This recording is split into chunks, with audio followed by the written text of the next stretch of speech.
이런 아버지가 있었습니다. 아들이 공부를 너무너무 못하는 거예요. 그래서 성적표를 받아오면 항상 실망하는 거예요.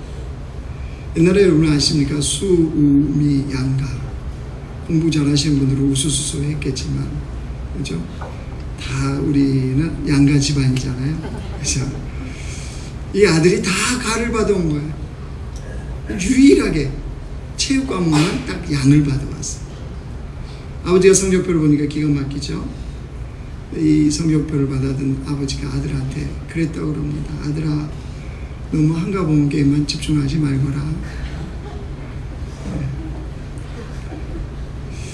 이런 아버지만 있다면 자녀들은 행복하겠죠. 공부를 못해도 행복할 것이고 아버지와 관계도 참 좋은 관계를 맺을 수 있을 겁니다. 근데 현실은 어떤가요?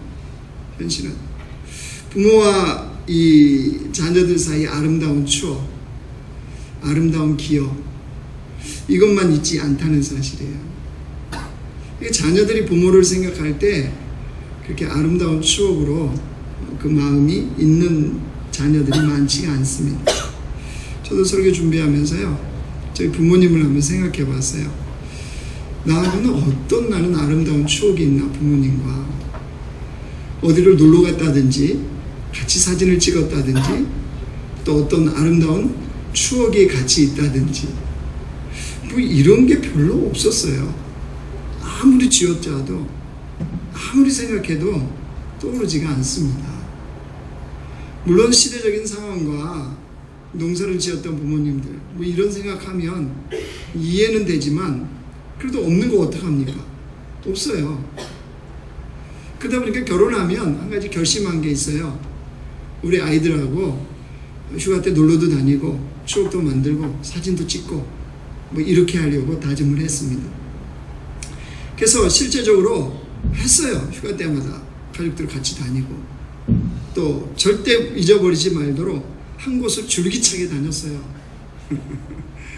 여러분도 다 아시는 그 속초, 산과 바다와 정말 저는 대한민국의 제일 아름다운 것이 속초라고 스스로 착각하는 그런 사람입니다. 그래서 아이들 데리고 속초를 그렇게 줄기차게 갔어요. 아이들이 컸네요.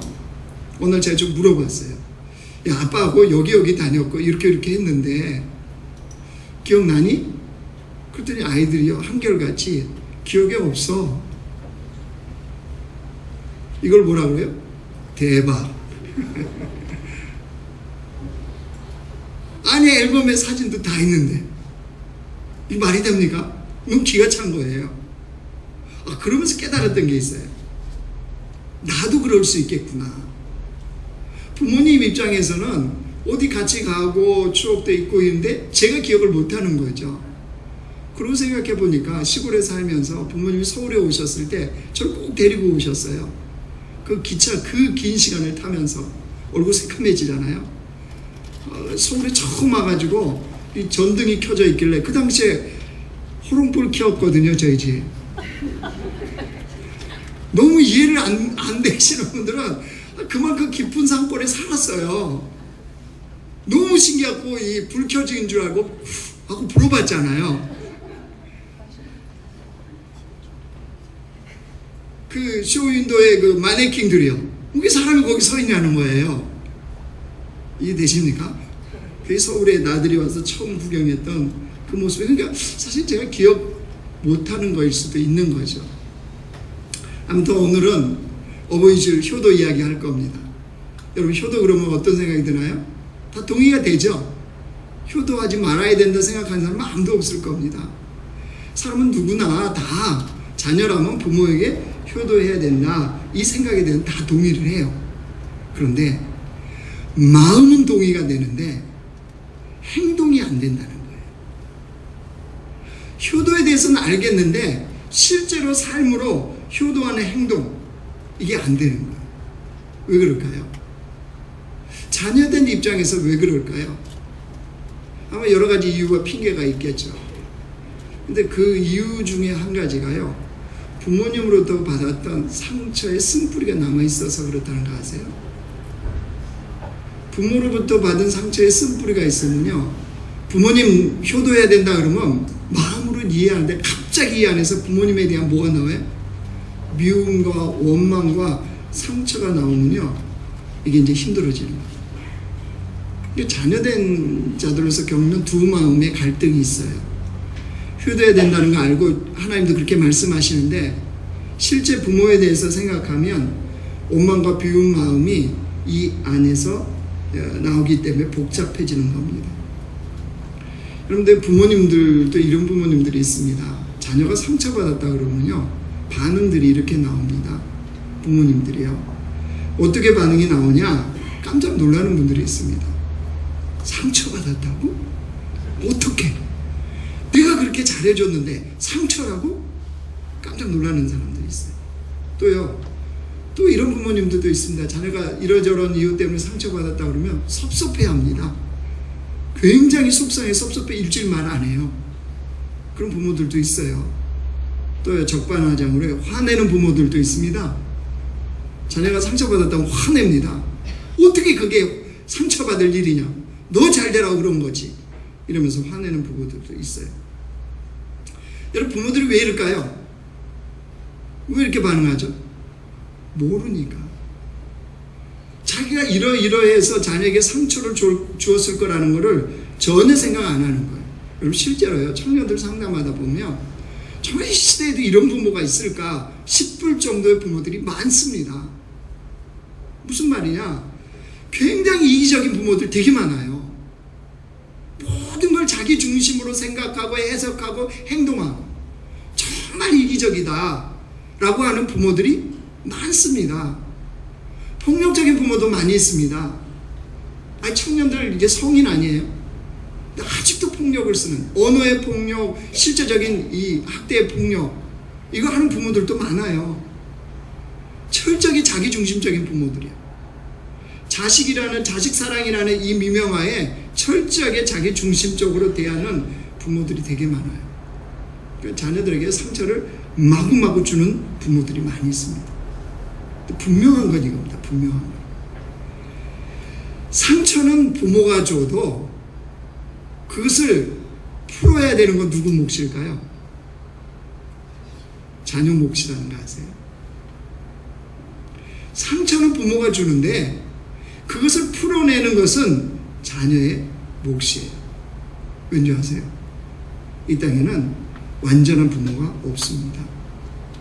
이 땅에는 완전한 부모가 없어요. 여러분, 우리 생각하죠? 내 부모가 이런 부모였다면 좀 달랐을 거야, 내가.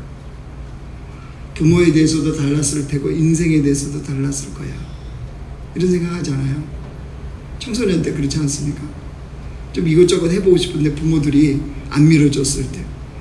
저도 생각해 보니까 포기했던 게 많았던 것 같아요.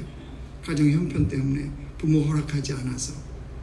뭘 해보려고 그러면 솔직히 밀어주지 않는, 왜 그런 거 있잖아요. 그때마다 저 친구의 부모님 우리 부모님이었으면 어땠을까? 그죠? 물질 많고 권력도 있고 좀 그런 그죠? 행복한 가정을 좀 만드는 부모였으면 어떻을까? 이런 생각도 들어요. 근데 여러분, 정말 부모님이 우리가 생각하는 그런 부모님이었으면 우리가 달랐을까요? 과연 달랐을까요? 여러분, 우리는 하나님을 아버지라고 부르죠. 하나님을 아버지라고 부릅니다. 그럼 우리는 그 자녀죠. 그럼 우리의 아버지 하나님은 어떤 분이세요? 완전한 분이세요. 자, 그 완전한 하나님을 아버지로 섬기는 우리 자녀인 우리 어떻습니까? 그 하나님께 진짜 효도해요? 완전한 부모라면 달라졌을 거라며요. 그 완전한 하나님을 섬기는 자녀잖아요. 그러면 정말 하나님께 제대로 효도해요? 언제나 부족하고 언제나 주님 앞에 죄송한 게 우리 아닙니까? 그죠? 그 완전하신 하나님의 뜻도 또 기쁨도 마음도 전혀 모르게 살아가는 것이 우리의 실상이잖아요. 무슨 말인가요? 그거는 핑계일 수가 없다는 거예요. 우리의 죄성은 여러분 동일합니다. 자녀도 죄인이지만 부모님도 역시 그 죄성을 가진 부모라는 사실이에요. 그래서 사실은 살면서 상처는 서로 주고받아요. 자녀들은 맨날 상처받은 것만 기억하는데 상처는 주고 받습니다.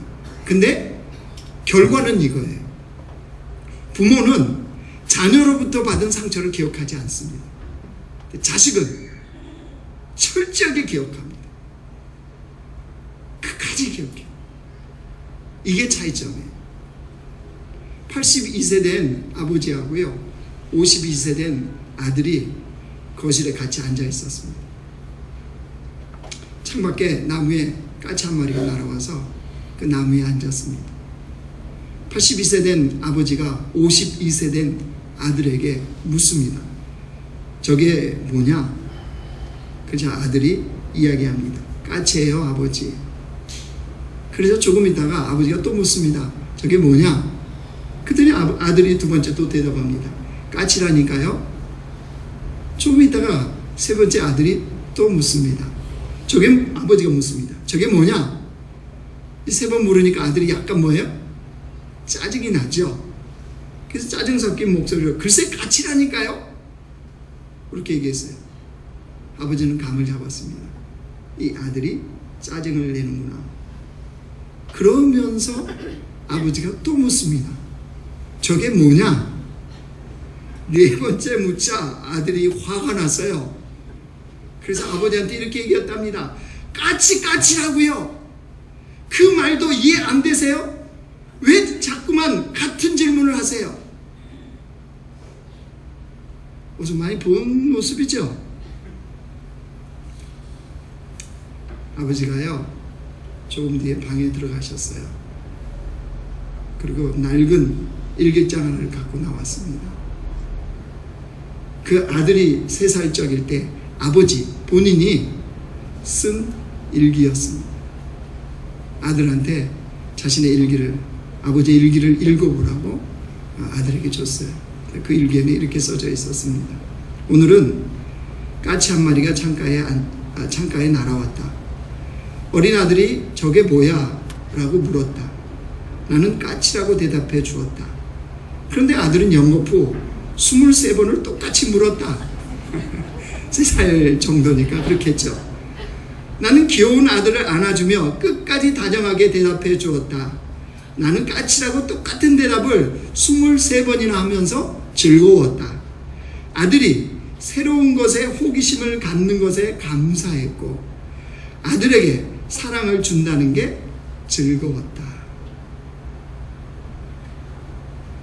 부모와 자녀의 차이가 뭔지 아시겠죠? 똑같은 까치를 두고도 여러분 이렇게 달라요. 그럼 어떻게 해야 그런 부모에게 효도하는 자녀가 될 수 있을까요?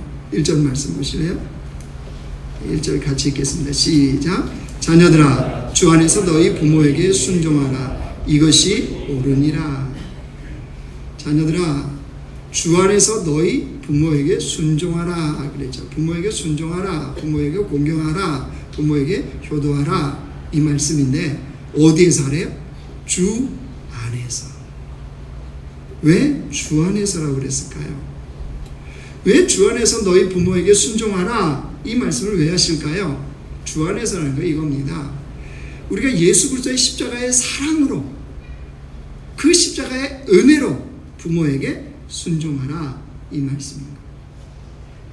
여러분 유교에서는 효 가르칩니까 안 가르칩니까? 가르치죠. 어렸을 때 학교에서 우리 부모 효도에 대한 거 얼마나 많이 배웠습니까?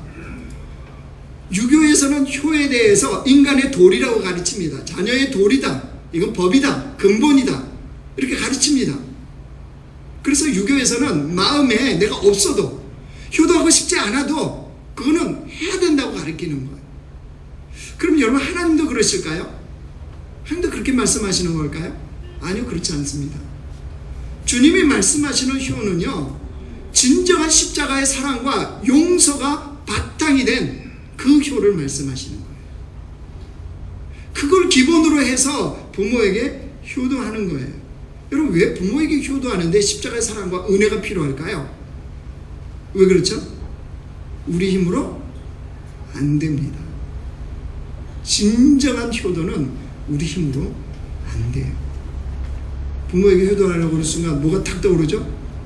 부모가 내게 줬던 상처가 딱 떠오르잖아요. 그죠? 그러니까 그 부모에 대한 미움과 원망이 사실은 있지 않습니까? 그게 확 올라오면 어때요?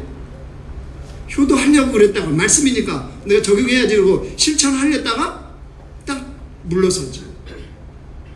그리고 우리 마음속에 어떻게 하죠? 다음에 내 마음이 좀 정리된 다음에 내 마음이 좀 평온해진 다음에 하겠다라고 적용을 뒤로 미루잖아요. 그래서 차일피일 미루다가 결국 오늘 된 거 아니에요? 여러분 그 나이 되신 거 아닙니까? 내 형편이 좀 나아지면 내 마음이 좀 나아지면 나도 이렇게 효도하리라. 얼마나 마음으로만 생각으로만 합니까? 그죠? 그 말씀에 순종하는 것을 차일피일 미루는 이 핑계 저 핑계를 가지고 나가는 우리들, 그러해서 안 된다는 거예요. 우리로는. 그래서 여러분 부모를요, 십자가의 사랑을 기억하면 부모에게 효도하는 것이 가능해요. 십자가에 내게 흘려주셨던 주님의 보혈을 생각하면 부모에게 진정한 효도는 가능해집니다. 그럼 하나님이 십자가를 통해서 나를 어떻게 사랑하셨고 나를 어떻게 용서하셨고 그 십자가의 보혈이 어떤 은혜를 내게 부으셨는지를 기억하면 용서 못할 부모가 없습니다. 사랑 못할 부모가 없습니다. 그래서 십자가의 은혜와 사랑을 기억하는 자가 진정한 효자가 된다고 하는 거예요. 왜냐하면 보는 관점이 다르거든요. 부모는 여전합니다. 여러분 부모 변화되기를 생각하지만 내 부모가 이렇게 좀 달라지면, 이렇게 마음을 좀 넉넉하게 쓰시면, 그죠? 좀 그 가지고 있는 재산 이렇게 좀 나눠주시면 부모는 그대로예요. 누가 바뀌어야 돼요?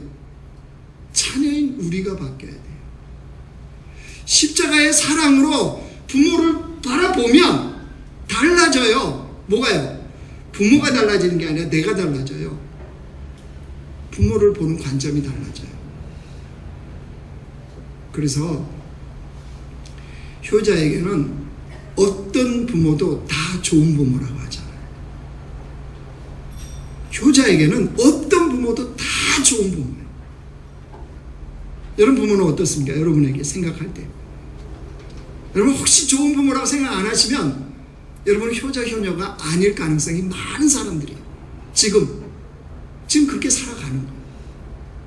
그래 여러분 십자가의 은혜와 사랑을 기억하고 부모를 보면 다 좋은 부모예요. 그 부모가 그 역할을 해서 내가 예수를 믿게 된 거예요. 주님을 알게 된 거예요. 주님을 찾게 된 거예요. 훌륭한 역할을 해주신 거예요. 훌륭한 축복의 통로가 되어주신 거예요. 여러분 룻도 보세요. 룻이 나오미, 그 시어머니 나오미를 쫓아서 이스라엘로 돌아오잖아요. 여러분 무슨 나오미 시어머니 나오미에게 무슨 재산이 있습니까? 능력이 있습니까? 뭐 룻의 며느리 룻의 그 미래를 보장해 줄 게 있습니까? 아무것도 없잖아요. 근데 그 시어머니를 쫓아온다는 것은 이 룻 며느리 입장에서 평생을 봉양해야 돼요. 공경하고 효도하고 살아야 되는 건 무엇이고, 그렇다고 남편이 있나요? 없어요. 철저하게 자기 몫으로 주어지는 거예요. 그런데 룻이 어떻게 가능해요? 하나님 때문에요. 하나님. 룻기 1장 16절 말씀 보여주세요. 같이 읽어요. 시작. 룻이 이르되 내게 어머니를 떠나며 어머니를 따르지 말라고 돌아가라 관건하지 마옵소서. 어머니께서 가시는 곳에 나도 가고 어머니께서 머무시는 곳에 나도 머물겠나이다. 어머니의 백성이 나의 백성이 되고 어머니 하나님이 나의 하나님이 되시리니. 룻의 중심에 철저하게 시어머니 나오미를 봉양하고 공경하고 효도하려는 이유가 뭐예요? 하나님의 은혜, 하나님의 사랑, 이것을 기억했기 때문에 그게 가능한 거예요. 여러분 그런 룻에게 하나님이 오늘 약속하셨잖아요. 네가 땅에서 잘되고 장수하리라. 이 약속의, 이 복의 약속의 말씀처럼 우린 결과를 알잖아요. 룻이 누구를 만나요? 유력한 자 보아스를 만나서 남편으로 삼잖아요. 그리고 다윗의 증조 할머니가 되잖아요. 거기서 끝나나요? 예수님의 족보에 들어오는 여인이 이 룻이 되어집니다. 그러면 우리가 기억해야 될 게 있습니다. 여러분, 하나님은요 우리에게 부모에게 효도해야 돼, 그게 중요한 거야, 그리스도인은 당연히 효도하는 거야 라고 권면하지 않으십니다. 권면하지 않으세요. 하나님은 명령하십니다. 너희 부모에게 순종하라, 너희 부모를 공경하라, 너희 부모에게 효도하라. 창조주 하나님께서, 우리의 생명의 주인 되신 하나님께서 명령하시는 거예요. 명령은 선택이 아닙니다. 순종만 있을 뿐입니다. 둘 중에 하나요. 내가 불순종할 건가 순종할 건가. 이유가 이렇고 저렇고 핑계가, 아니요, 다 소용없어요. 나는 이래서 못하고 저래서 못하고, 그거는 우리의 핑계일 뿐이에요. 주님은 그냥 명령하세요. 너 하나님의 자녀냐? 부모에게 효도하라. 여러분, 하나님께서 불효에 대해서 얼마나 경계하는 줄 아세요? 즉, 더 쉽게 표현하면요, 불효하는 자식을 얼마나 주님이 미워하는 줄 아세요? 우리는 하나님은 우리를 사랑으로 품어주시니까 다 용납하고 다 품어주는 줄 알아요. 주님도 미워하세요. 어떻게 알아요? 로마서 1장 30절 보여주세요. 같이 읽어요. 시작. 비방하는 자요, 하나님께서 미워하시는 자요, 능욕하는 자요, 교만한 자요, 자랑하는 자요, 악을 도모하는 자요, 부모를 거역하는 자요. 지금 이 단어에 집중하세요. 부모를 거역하는 자요 라고 말씀하시죠. 자, 디모데 후서 3장 2절 보세요. 같이 시작. 사람들이 자기를 사랑하며 돈을 사랑하며 자랑하며 교만하며 비방하며 부모를 거역하며 감사하지 아니하며 거룩하지 아니하며. 여러분, 이 말씀이 뭐냐? 여러분, 이게 부모를 거역하며 이랬잖아요.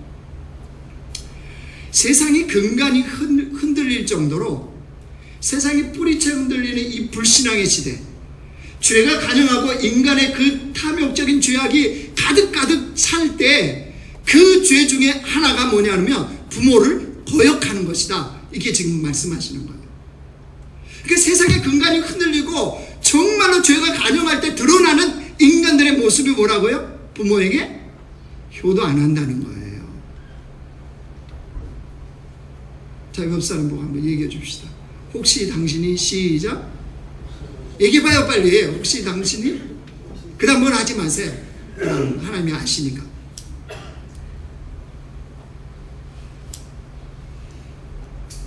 여러분, 하나님은 우리가 불효하는 거, 주님의 말씀에 불순종하는 거 심각하게 보십니다. 신명기 27장 16절 보여주세요. 얼마나 심각하게 보는지 보세요. 같이 읽어요. 시작. 그의 부모를 경홀히 여기는 자는 저주를 받을 것이라 할 것이요 모든 백성은 아멘 할지니라. 그의 부모를 경홀히 여긴다. 그죠? 부모에게 효도하지 않는 자는 뭐 한대요? 저주를 받을 것이라. 심각하죠? 하나님 가볍게 다루시는 게 아니죠.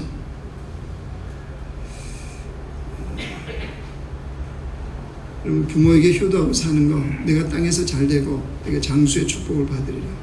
예, 주님이 복을 주시는 거예요. 부모에게 효도하면 부부관계가 좋아집니다. 맞습니까? 그래, 자녀들 맞아요? 부모에게 효도하는 사람들이 부부관계가 좋아요?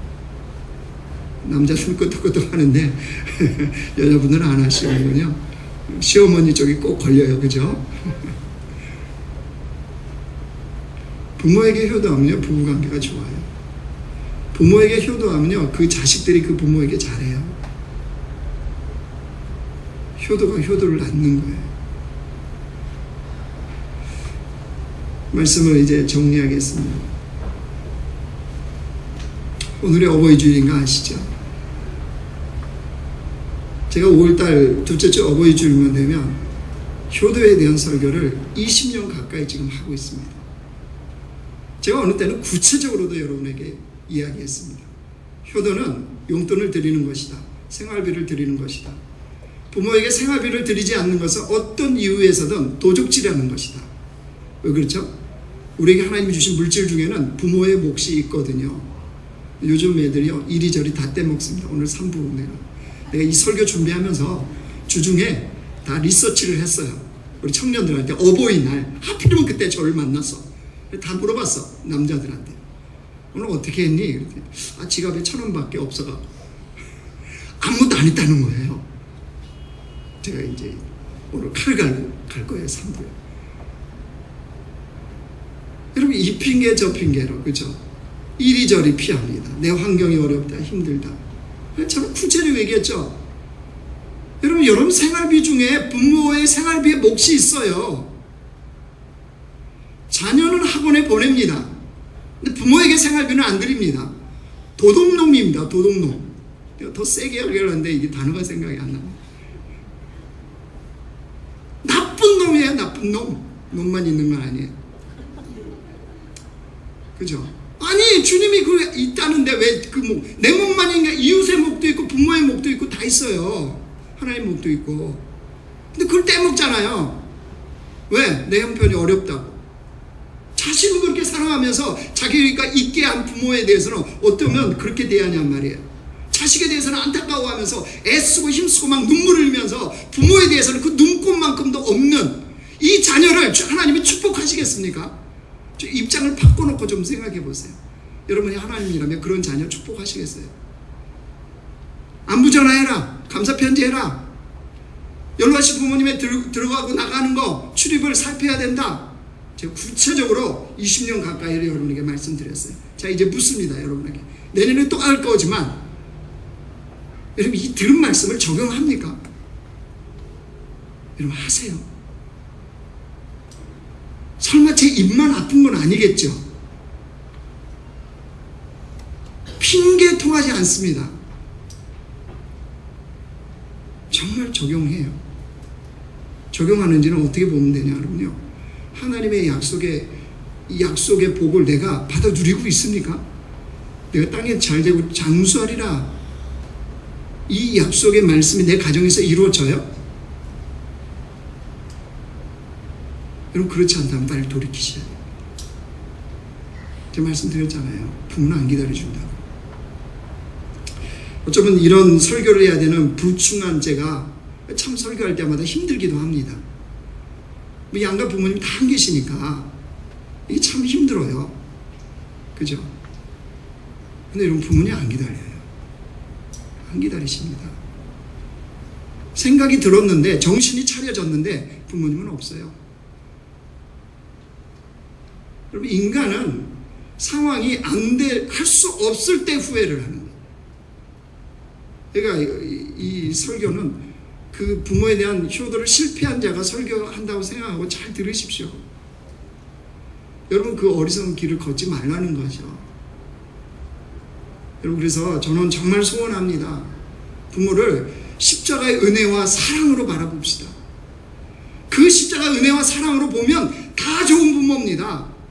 다 내게 축복의 통로가 되어준 부모예요. 그 부모 하나님이 허락하셨어요. 그러면 이 말씀을 지켜 행하지 않을 이유가 없어요. 좀 우리 납자교회 공동체는 정말 효도하는 공동체, 부모님에게 제대로 이 말씀대로 효도하는 공동체가 되길 원합니다. 아멘.